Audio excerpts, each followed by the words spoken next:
Madam, আপনি কোটা আন্দোলন নিয়ে কি বলতে চান বলুন, না হলে পুরো দেশের মানুষ আপনাকে কোট মারতে আসবে এখন।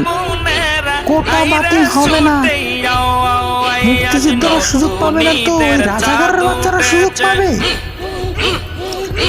আমার বাবার দেশ এটা, আমি যা বলবো সবার তাই মেনে নিতে হবে, না হলে সবাইকে আয়না ঘরে পাঠিয়ে দিব।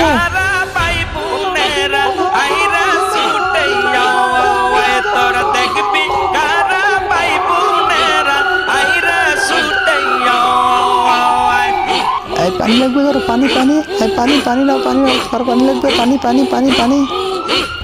ম্যাডাম, দেশে তো 100-এর অধিক ছাত্র মেরে ফেলেছেন, এটা নিয়ে কি নেন, না হলে আপনাকে পথ মারা হবে এখন। স্বজন হারানোর ব্যথা আমি বুঝি, আমার বাবাকে হারিয়েছি আমি।